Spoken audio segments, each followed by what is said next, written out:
Hello world and welcome to Hacks. In today's video we're going to be looking at Hydra. Hydra is a parallelized network logging cracker according to Wikipedia. It's available on a variety of operating systems like Kali Linux and Parrot and other major pen testing distros like Black Arch and Backbox. And what it is, it's a tool to perform brute force attacks, and what that is a brute force attack is where you repeatedly try credentials over and over and over again until you get one that works. And Hydra is commonly used by hackers and penetration testers. It's very efficient, very fast, very good.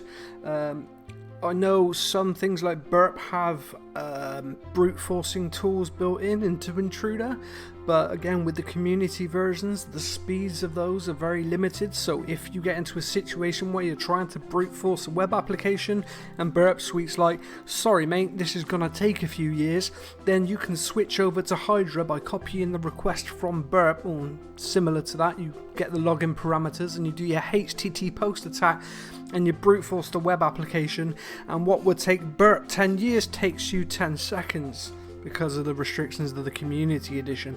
But anyway, Hydra is an essential tool for any penetration tester's toolkit and any hacker's toolkit.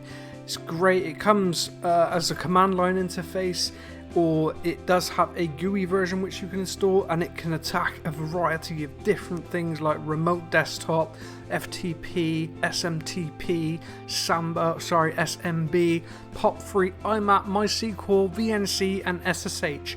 And in this video I'm going to go through the various options that you get, how you can use it and how you can configure it, and we're going to do some demonstrations of attacking different services, starting with RDP and going through to a few Linux services, and we'll see how we get on. So this is Hydra.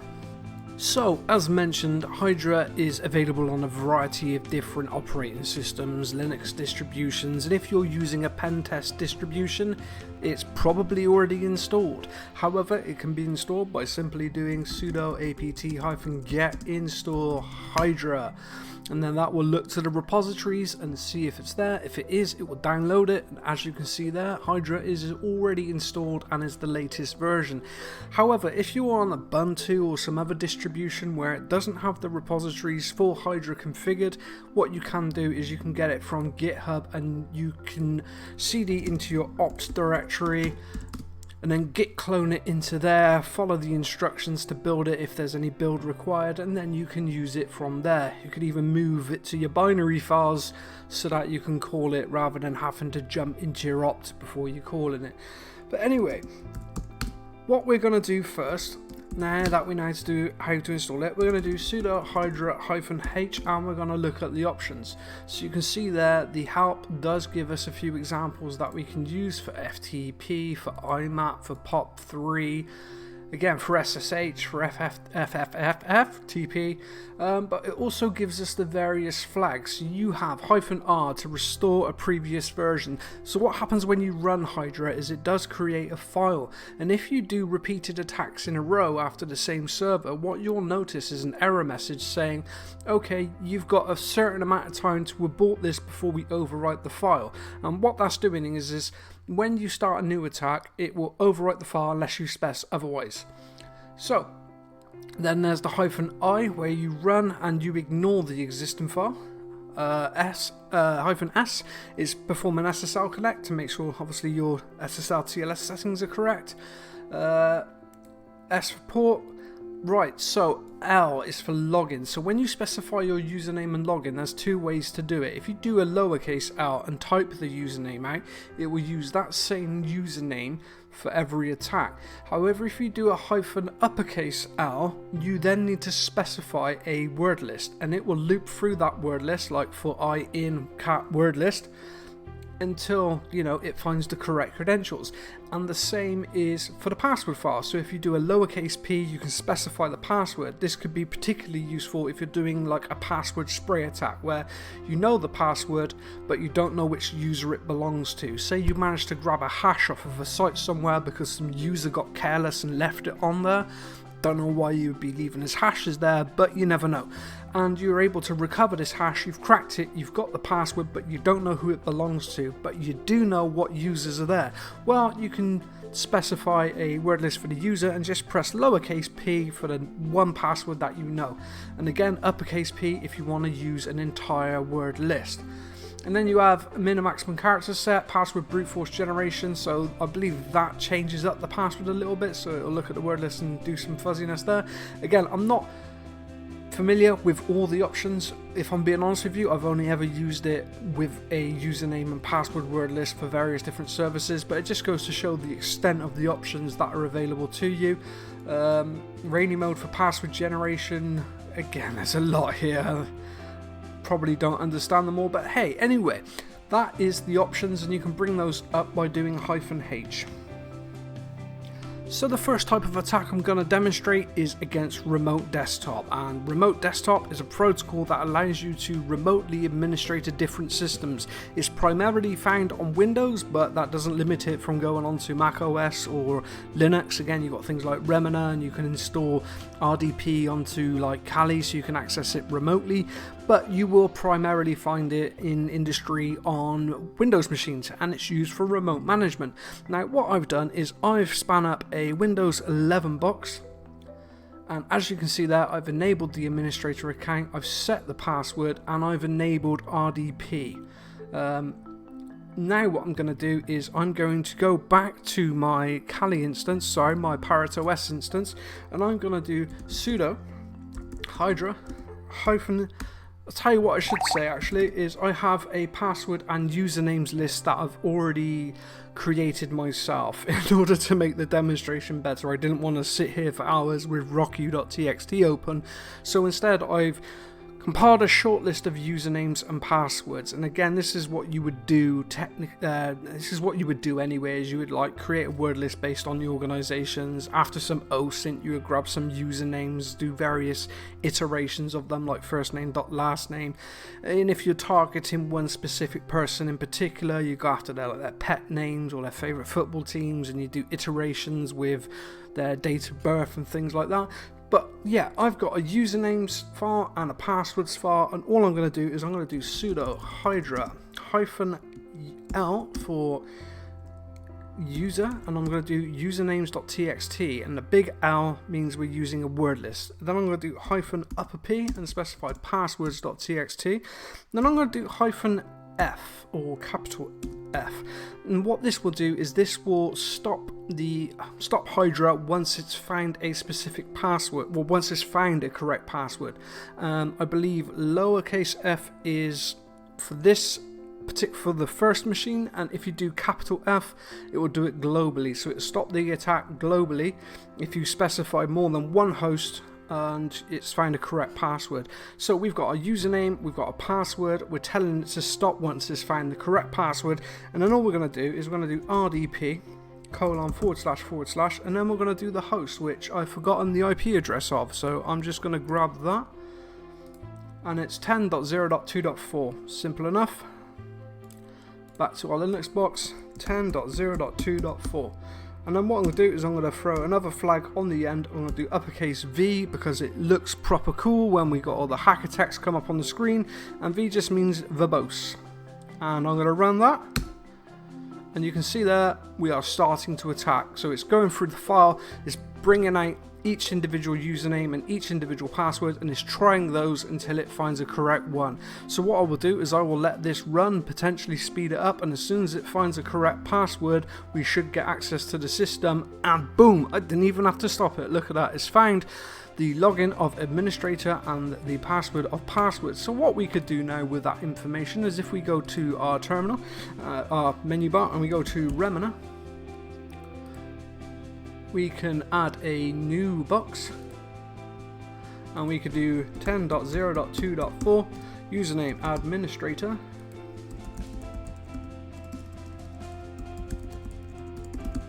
and password was password 1234, and sometimes you might have to change the color. What I'm just going to do is I'm going to change it to true color 32 BPP.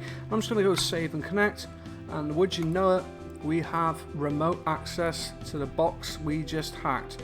But I'm already logged in on it, so yeah, I can't connect to it. But there you go, the authentication was correct. And if we head back to our Windows box, what you can see is we've got loads of these audit failures in the event logs. So as a system administrator, this is how you can tell if your system's under attack. Bring up Event Viewer, go into security, and you can see all these audit failures.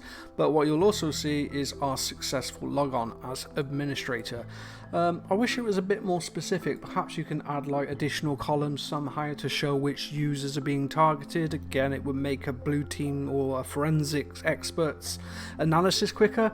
But there you would see your logs. And what you can do to mitigate this type of attack is if you head into the local security policy on the machine, what you can do is you can enforce different password complexities so that the users can't set passwords with a really short length and they have to expire after a certain amount of time so that they don't end up using the same password for ages. But what you can also do is configure account lockouts, and again this can be done via Active Directories and group policies, but if you're doing it on your local system, you can have an account lockout duration and an account lockout threshold. And what the threshold is, it's the amount of failed login attempts before the account gets locked out and has to be unlocked by an administrator, or is locked out for a set duration. As you can see there, it's not applicable and I have 0 invalid login attempts set, so it doesn't mean it won't get locked out at all. And would you believe that this is the default settings for Windows 11? I've not changed anything. This is the Development Evaluation Edition and it sets these by default, almost like they don't care about security, right? I mean, set it to 5 at least, Microsoft, come on. But anyway, that is how you can mitigate this type of attack on Windows systems. So the next type of attack I'm going to demonstrate is against Secure Shell or SSH. It's a remote management tool used for Linux. It's now on Windows and again it's on Mac, and it's used to log into a system via a console or terminal, and it provides you with a command line interface to manage the system.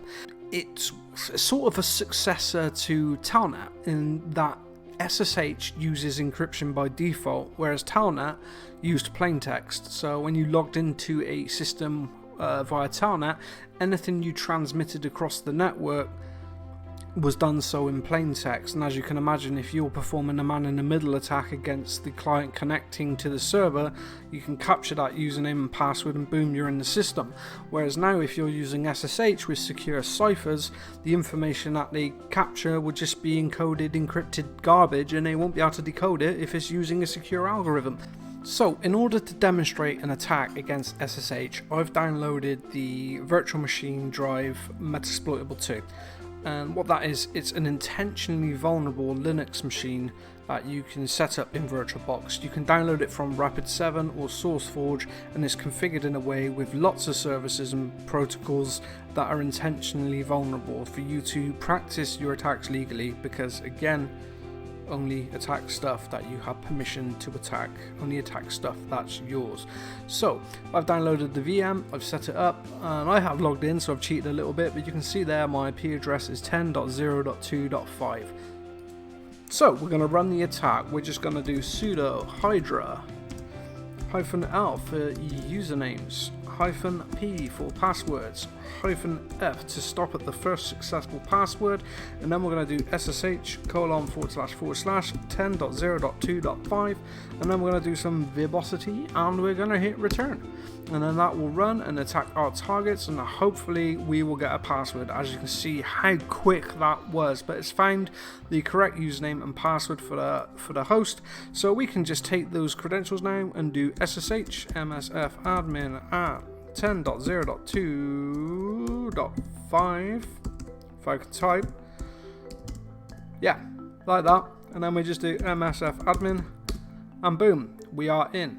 So how would you mitigate this type of attack on a Linux system? Well, there are various different ways to do it. You can ensure that certain users can only authenticate using public and private key pairs. You prevent SSH logins with passwords, and then you can set up services like fail to ban. There are ways to sort of trick fail to ban into not being able to add your IP address to the IP tables.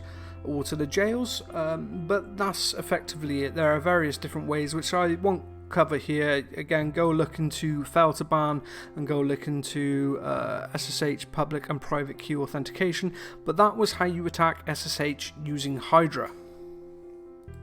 So the next one we can do naturally would be FTP. We can look at FTP services. Again, you can check your anonymous logins by just FTPing to the box, but it's standard what we've been doing so far. So it's going to be sudo hydra -l usernames.txt -p passwords.txt. Then we're just going to do -f to stop at the first login, and then we're going to do FTP :// and the IP address 10.0.2.5, and if you want to specify a port, you can put a colon at the end and put 21 or whichever one it is, but we're working on 21 anyway, so we're just going to do that, put verbosity on and run that. I don't know if MSF admin is actually in the FTP users. I hope it is, but if it isn't, we'll just run through the word list and we won't get any results back.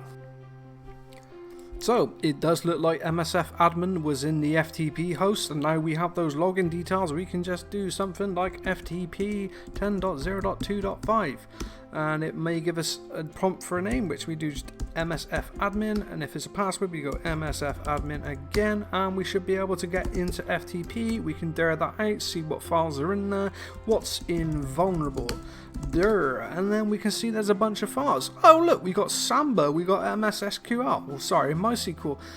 So let's exit out of this, and the next thing we're gonna have to try now is going to be Samba, right? So let's have a look at how we do that. I'm sure you're seeing a trend here, but we can just do sudo hydra -l usernames.txt -p passwords.txt -f smb // 10.0.2.5 with verbosity. We'll let that run, and then I'll come back to the video once it's complete. So you can see there that we found a password for SMB. So yeah, you could then attack that with things like SMB map with the username and password, list out the contents of the directory. So we could do SMB sudo SMB map -h 10.0.2.5. And then you could go on to authenticate with the MSF admin user that we just found via Hydra, get on there, and there's various ways to do things like upload shells and execute them via SMB. But the point I'm trying to make is how powerful Hydra is attacking different various network services, but there's also a lot more that can be done with it. So going back to what we were touching on earlier about when you're using Burp Suite Community Edition and the rate limiting is just a bit slow for what you want it for, or if you didn't have access to Burp Suite or Zap for whatever reason and you wanted to use Hydra for the command line, for the flexibility, just for the strength of the program, then you can brute force web applications using Hydra. So back to our box Metasploitable 2, hosted on that box is an application called Damn Vulnerable Web App.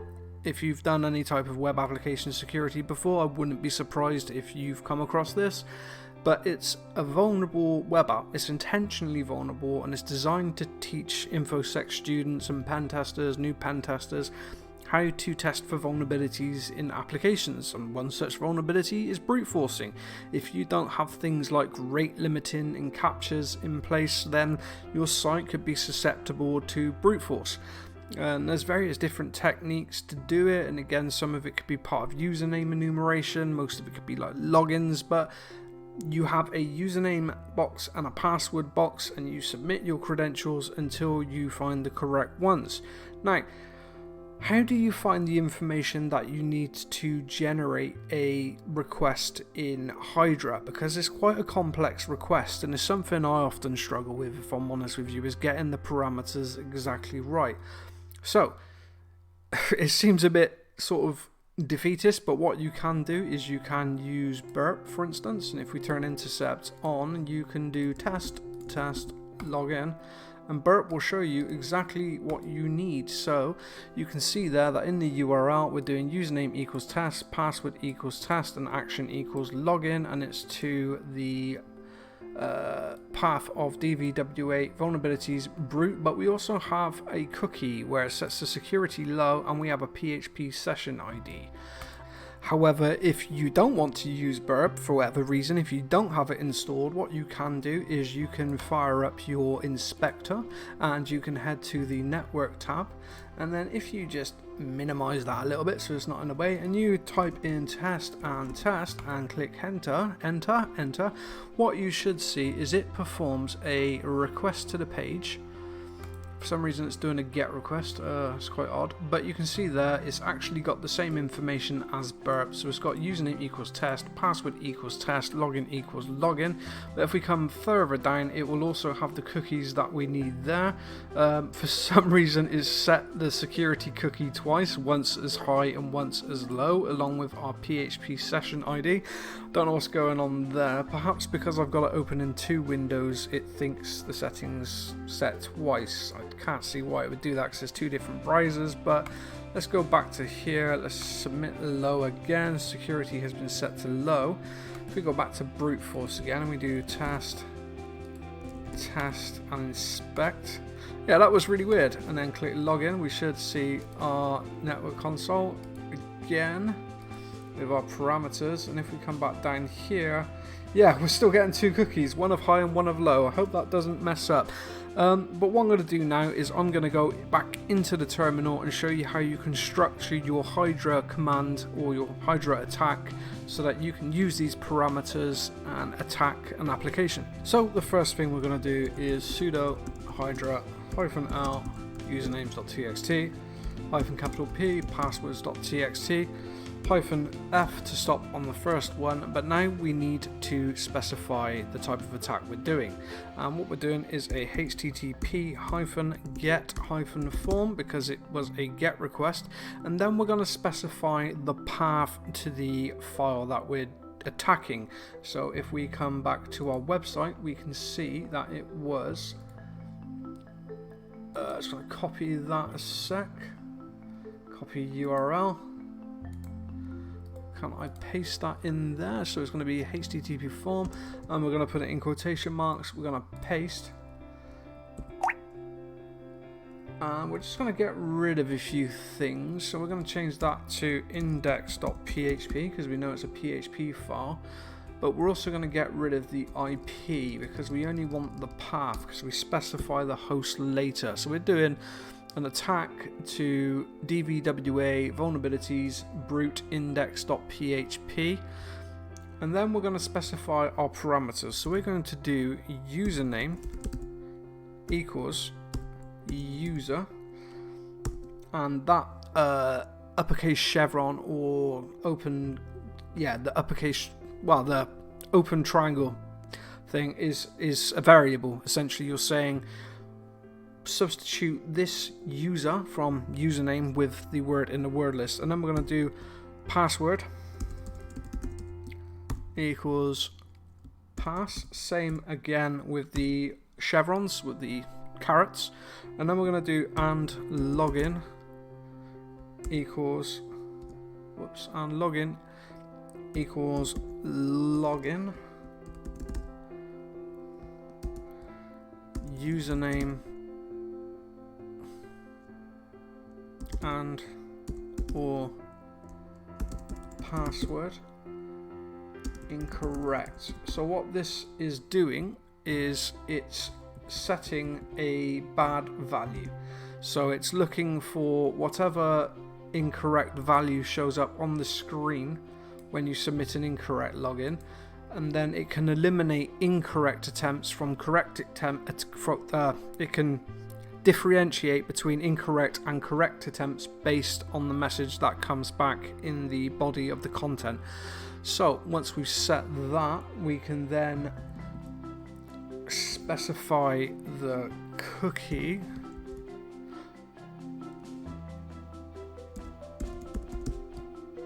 PHP session ID. Need a semicolon in there. Sorry, colon in there. PHP session ID, and then we jump back into our browser and we grab our session ID from here. We put equals in there, and then we need a semicolon, to specify security equals low. And again, I'm terrible at this. It's something I need to definitely get more practice on. But if we jump back to the start, we need to specify the host as well. So it's going to be 10.0.2.5, and then we're going to do -l for usernames, -p for passwords.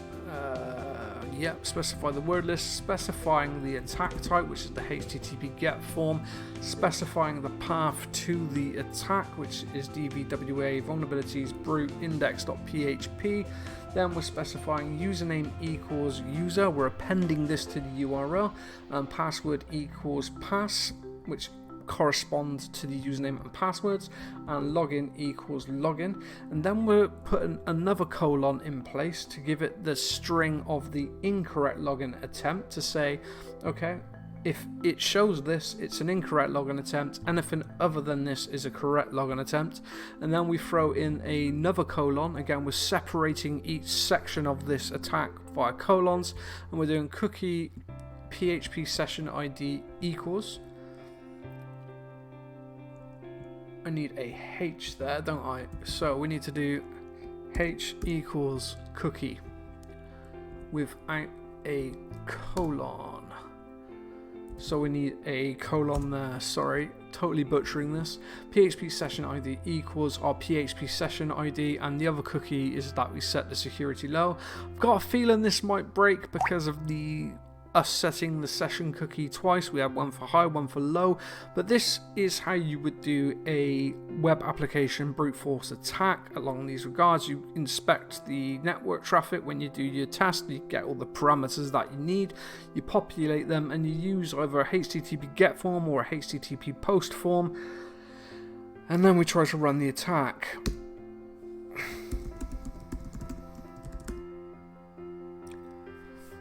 Now, it looks like it's accepted that. I'll tell you what I didn't do is I didn't do a -b for increased verbosity. So let's do that.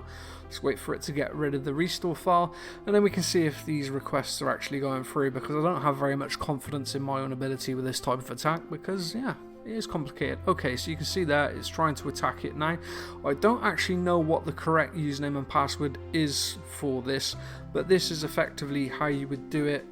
Again, it doesn't look like Hydra hates the syntax, so as far as I can tell it's working, but it has sort of frozen there on the 16th request. But that is essentially how you would do web application forms. Please go do your own research on it, because again, web apps are definitely not my area of expertise, although I constantly try to improve them. But yeah, that is web applications. So the last thing I'm going to talk about is the Hydra graphical user interface. It does come with an interface. You can install the graphical user interface. I don't really use it, but again, the option is there if you wanted something a bit easier to sink your teeth into. And you can launch it via the command line via the simple command of sudo x hydra. That brings up the interface, and as you can see there, it sort of shows your command at the bottom, what you're doing.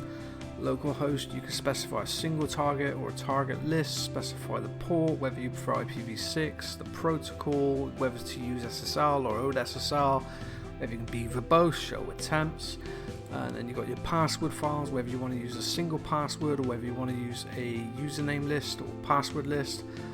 Then you've got specific tunings. You can set the number of tasks to perform at once, number of threads, HTTP method, connect, proxies. So what you can do with the proxy is you can actually proxy the traffic through burp, so you can see each of the requests.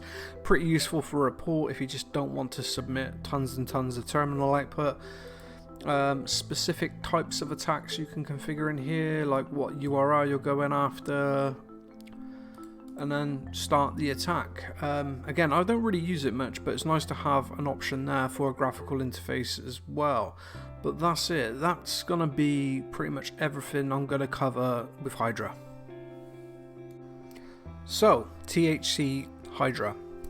It's a powerful brute forcing tool, and in the wrong hands, very dangerous.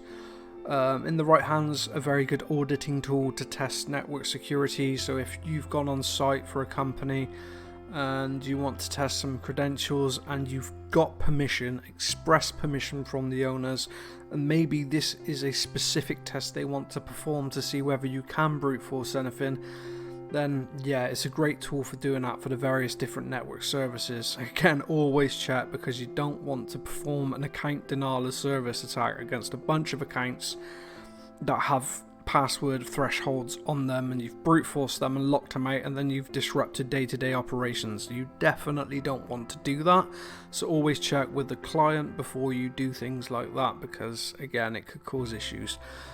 But yeah, extremely powerful, very intuitive, very fast, very convenient if you don't have the pro version of Burp Suite for web applications. Again, there's always Zap. I do feel the graphical user interfaces in Zap and Burp Suite simplify the brute forcing process of web applications. It's why I'm a bit rusty with Hydra and web applications, honestly, because I always just use Burp. It's far simpler, but for other things like RDP, SSH, FTP, MySQL, SMB, all the other services, then yeah, Hydra is my go-to tool, and I'd be lost without it. But anyway, that's Hydra. It's an essential tool for any hackers, penetration testers, security professionals toolkit. It's great. Give it a try on your own equipment. Remember, if you go out and you use this stuff, they can track your IP and you will get caught eventually. It's not worth the risk. If you want to try it, do it on one of the free labs somewhere. Spin up Metasploitable 2 and attack that. It's a lot of fun, and it teaches you about virtual machines in the process. I'm not encouraging you in any way to go out there and hack stuff, so don't do it. It's just bad. Why would you? But anyway, that's it. That's hacks. This has been THC Hydra. Kind regards.